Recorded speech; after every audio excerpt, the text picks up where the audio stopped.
Hello दोस्तों, जय माता दी। आज हम आप लोगों के लिए लेकर आए हैं बहुत ही सुंदर कथा। आशा करती हूँ आप लोगों को बहुत अच्छी लगेगी। अगर अच्छी लगे तो लाइक शेयर ज़रूर करें, बेल आइकन ज़रूर दबाएं, जिससे आपको अगली कथाएं सबसे पहले आपके पास आ जाएंगे। सब्सक्राइब करना ना भूलना और कमेंट्स में अपनी प्रतिक्रियाएँ ज़रूर दें। चलिए शुरू करते हैं। एक राजा ने भगवान कृष्ण का एक मंदिर बनवाया और पूजा के लिए एक पुजारी को लगा दिया। पुजारी बड़े भाव से बिहारी जी की सेवा करने लगे। भगवान की पूजा अर्चना और सेवा टहल करते पुजारी की उम्र बीत गई। राजा को रोज एक फूलों की माला सेवक के हाथ से भेजा करता था। पुजारी वह माला बिहारी जी को पहना देते थे। जब राजा दर्शन करने आता तो पुजारी वह माला बिहारी जी के गले से उतार कर राजा को पहना देते थे। यह रोज का नियम था। एक दिन राजा किसी वजह से मंदिर नहीं जा सका। उसने एक सेवक से कहा, माला लेकर मंदिर जाओ, पुजारी से कहना आज मैं नहीं आ पाऊंगा। सेवक ने जाकर माला पुजारी को दे दी और बता दिया कि आज महाराज का इंतजार न करे। सेवक वापस आ गया। पुजारी ने माला बिहारी जी को पहना दी। फिर उन्हें विचार आया कि आज तक मैं अपने बिहारी जी की चढ़ी माला राजा को ही पहनाता रहा हूँ। कभी यह सौभाग्य मुझे नहीं मिला। जीवन का कोई भरोसा नहीं, कब रूठ जाए। आज मेरे प्रभु ने मुझ पर बड़ी कृपा की है। राजा आ जाएंगे नहीं तो क्यों न माला मैं पहन लूँ। यह सोचकर पुजारी ने बिहारी जी के गले से माला उतार कर स्वयं पहन ली। इतने में सेवक आया और उसने बताया कि राजा की सवारी बस मंदिर में पहुंचने ही वाली है। यह सुनकर पुजारी कांप गए। उन्होंने सोचा, अगर राजा ने माला मेरे गले में देख ली तो मुझ पर क्रोधित होंगे। इस भय से उन्होंने अपने गले से माला उतार कर बिहारी जी को फिर से पहना दी। जैसे ही राजा दर्शन को आए तो पुजारी ने नियम अनुसार फिर से वह माला उतार कर राजा के गले में पहना दी। माला पहना रहे थे तभी राजा को माला में एक सफ़ेद बाल मिला।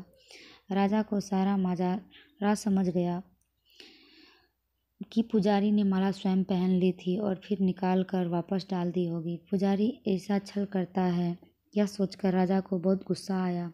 उसने पुजारी जी से पूछा, पुजारी जी यह सफ़ेद बाल किसका है। पुजारी को लगा कि अगर सच बोलता हूँ तो राजा डर देंगे, इसलिए जान छुड़ाने के लिए पुजारी ने कहा, महाराज यह सफ़ेद बाल तो बिहारी जी का है। अब तो राजा गुस्से से आग बबूला हो गया कि ये पुजारी झूठ पर झूठ बोले जा रहा है। भला बिहारी जी के बाल भी कहीं सफ़ेद होते हैं। राजा ने कहा, पुजारी अगर यह सफ़ेद बाल बिहारी जी का है तो सुबह श्रृंगार के समय मैं आऊँगा और देखूँगा कि बिहारी जी के बाल सफ़ेद हैं या काले। अगर बिहारी जी के बाल काले निकले तो आपको फांसी हो जाएगी।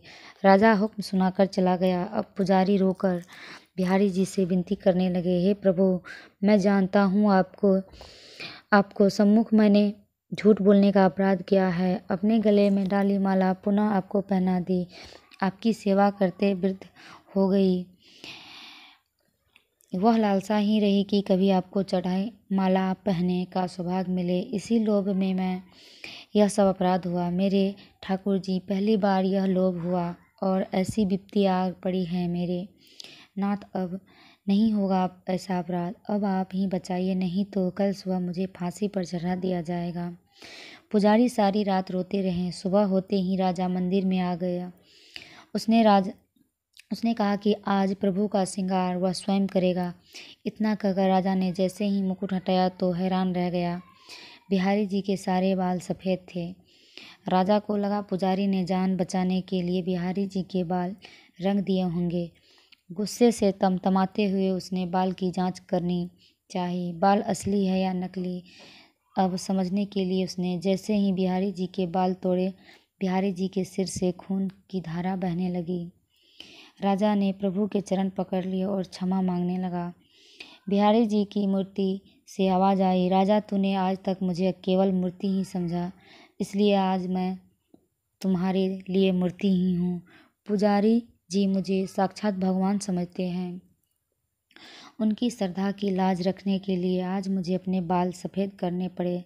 वह भक्त की धार भी बहनी रक्त की धारा भी बहानी पड़ी तुझे समझाने के लिए। यह कहानी किसी पुराण से तो नहीं है, लेकिन इसका मर्म किसी पुराण की कथा से कम भी नहीं है। कहते हैं समझो तो देव नहीं तो पत्थर, श्रद्धा हो तो उन्हीं पत्थरों में भगवान समर्पण हो जाते हैं, होकर भक्त से मिलने आ जाएंगे। ये थी हमारी आज की कथा। ध्यान से सुनने के लिए धन्यवाद। जय माता दी।